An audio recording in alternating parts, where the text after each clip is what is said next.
Here we have a truly outstanding Paleo story stone face and mammoth effigy made out of absolutely beautiful Libyan desert glass.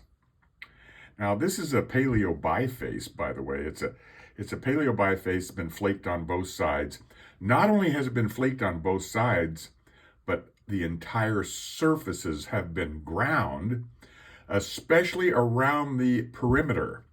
The perimeter has been ground to form the image of the mammoth now facing left with its trunk right here and its back sloping here.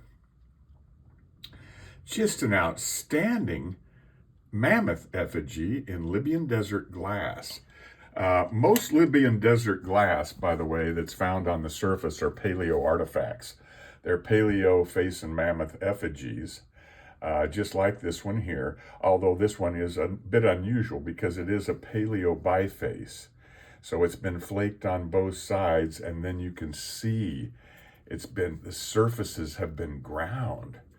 You can even see some remaining striations in the grinding up in the flaked area right there. And they wanted to do that to form the texture of the surface of the stone to imitate mammoth hair. So that's all been ground. You can see remnants of the scratches and the grinding in this area that's been sheltered from weathering. This is a heavily weathered piece. As it's over 12,000 years old, Paleo effigy. And as I mentioned, here's the grinding that you would find basically on a Clovis point. The base of a Clovis point that was used as a spear point would be ground in a similar fashion here. And all that's been ground in Paleo times. That surface has all been ground there in Paleo times to form, and then of course this surface here has been scraped and ground. And of course it was made to stand. So we have another beautiful mammoth now facing right with the trunk off to the right. The eye right up about here. Great mammoth image right there facing right. Now we have a mammoth image facing left. This eye has been flaked intentionally here. We turn it this way, we've got a couple of face images. Here's the eye that's been flaked and the nose and mouth of a face looking up from the back of the mammoth. That's an eye right there as well. Both been flaked out, the nose over here, looking up from the back of the mammoth. Very cool face imagery right there as well. But flaked nicely, most importantly, ground. They didn't take any chances with this piece. They wanted to make sure they didn't damage it or mess it up.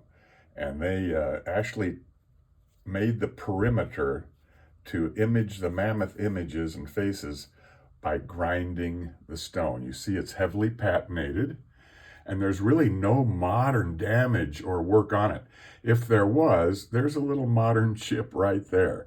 And on this Libyan Desert Glass, when you have a modern chip, it just stands out like a sore thumb.